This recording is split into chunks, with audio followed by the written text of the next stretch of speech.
జై సేవాలాల్. మనం ఈరోజు ఒక ఇంట్రెస్టింగ్ టాపిక్ గురించి మాట్లాడుకుందాం. తీజ్ పండుగ.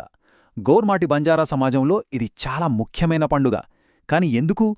దీనిని ఎందుకంత పవిత్రంగా చూస్తారు? ఇది కేవలం ఒక వేడుకేనా? లేకపోతే దీని వెనుక మనం ఊహించని వేల సంవత్సరాల చరిత్రేమైనా ఉందా? రండి, ఆ రహస్యాన్ని తెలుసుకుందాం. అవును, మనం తెలుసుకోబోయే అసలైన ప్రశ్న ఇదే. ఈ పండుగ వెనక దాగున్న ఆ సైంటిఫిక్ సీక్రెటేంటి? ఇది కేవలం పాటలు పూజలు మాత్రమే కాదు, మన పూర్వీకులు ఎంత తెలివైనవాళ్ళో చెప్పడానికి ఇదొక సజీవ సాక్ష్యమన్నమాట. ఇంతకీ ఏంటా రహస్యం? చూద్దాం.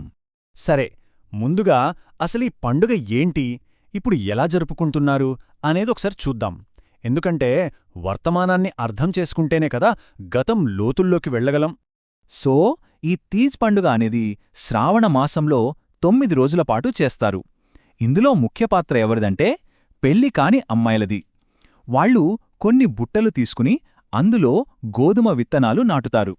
ఆ తర్వాత 9 రోజులపాటు చాలా జాగ్రత్తగా, శ్రద్ధగా ఆ మొలకల్ని పెంచుతారు.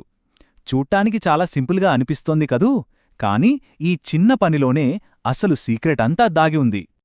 రైట్, ఇక్కడ్నుంచే అస్సలు కథ మొదలవుతుంది. ఈ పండుగ మూలాలు ఎక్కడున్నాయో తెలుసా? 100-200 ఏళ్ల క్రితం కాదు, ఏకంగా మనని ప్రపంచంలోనే అత్యంత పురాతన నాగరికతల్లో ఒకటైన సింధూలోయ నాగరికత దగ్గరికి తీసుకెళ్తాయి. నమ్మశక్యంగా లేదు కదా! ఈ ఆచారం దాదాపు 8,500 సంవత్సరాల నాటిది. అంటే సింధూలోయ నాగరికత కాలం నాటిది అన్నమాట. దీనికి ఆధారమేంటంటే 1921లో పురావస్తు శాస్త్రవేత్తలు మోహంజదారో, హరపాలో తవ్వకాలు జరిపినప్పుడు కొన్ని ఆధారాలు దొరికాయి. అవి బంజారా సంస్కృతికి, ఆ పురాతన నాగరికతకి మధ్య ఉన్న లింక్ని క్లియర్గా చెప్పాయి. అందుకే ఇది జస్ట్ ఒక పండుగ కాదు, ఒక లివింగ్ హిస్టరీ. ఈ పాయింట్ అర్థం చేసుకోవడం చాలా ఇంపార్టెంట్. గోర్మాటి బంజారాలు ఎవరు? వాళ్ళు సంచార వ్యాపారులు. ఎద్దుల బళ్లమీద తమ సరుకుల్ని వేసుకుని ఊరూరా తిరుగుతూ వ్యాపారం చేసేవాళ్లు. వాళ్ల జీవితమంతా ఈ ప్రయాణాలు, వ్యాపారం, ఇంకా చెప్పాలంటే ఋతువుల మీదే ఆధారపడి ఉండేది. సరే, వాళ్ల జీవన విధానం అలా ఉండేది. మరి దానికి ఈ పండుగకి సంబంధమేంటి? ఇక్కడే అసలు ట్విస్ట్ ఉంది. తీజ్ అనేది కేవలం పండుగ కాదు, అది వాళ్ల మనుగడకు సంబంధించిన ఒక సైంటిఫిక్ ఎక్స్పెరిమెంట్, ఒక విత్తన పరీక్షా పద్ధతి అన్నమాట. ఈ ప్రాసెస్ ఎంత తెలివిగా ప్లాన్ చేశారో చూడండి. వర్షాకాలం రాగానే ప్రయాణాలు ఆపేస్తారు. అప్పుడు వాళ్ల తాండా నాయక్ అంటే వాళ్ల నాయకుడు ఈ విత్తన పరీక్షను మొదలుపెడతాడు. ప్రతి ఇంట్లో ఉన్న పెళ్లికాని అమ్మాయికి ఒక బుట్ట ఇచ్చి వాళ్ల దగ్గరున్న గోధుమ గింజల్ని అందులో నాటమంటారు. సరిగ్గా 9 రోజులపాటు ఆ మొలకల్ని పెంచుతారు.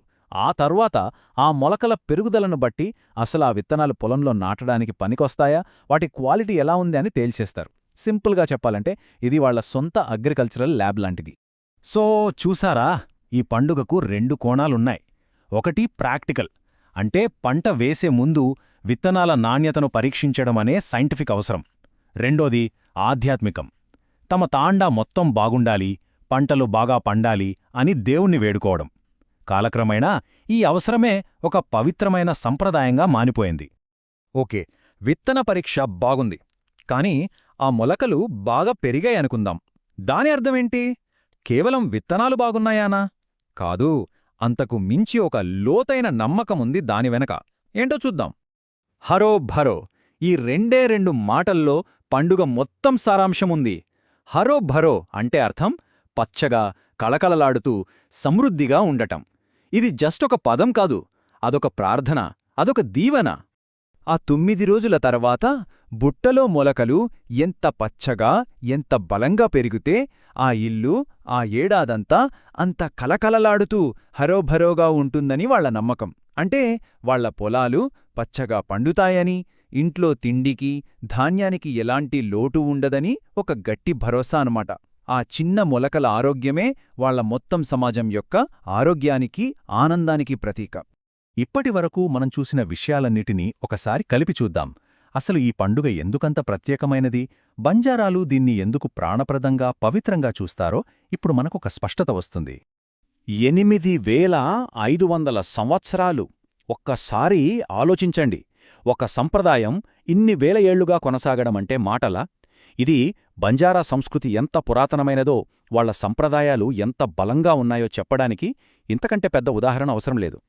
సో చివరగా పాయింట్ ఇదే. తీజ్ పండుగ ఎందుకు అంత పవిత్రమైనది అంటే అది కేవలం ఒక పూజ కాదు, అది వాళ్ల పూర్వీకుల నుంచి తరతరాలుగా వస్తున్న ఒక విజ్ఞానం.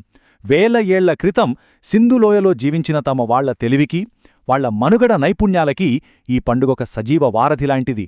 అందుకే అంత గౌరవం, అందుకే అంత పవిత్రత. ఈ అంశాన్ని మనం ఒక ప్రశ్నతో ముగిద్దాం. ఈ తీజ్ పండుగ వెనుక ఇంత పెద్ద సైన్స్ ఉన్నట్టే మన చుట్టూ ఉన్న, మనం తరతరాలుగా పాటిస్తున్న ఎన్నో ప్రాచీన సంప్రదాయాల వెనుక కూడా ఇలాంటి శాస్త్రీయ రహస్యాలు, లోతైన జ్ఞానం దాగి ఉండొచ్చేమో కదా.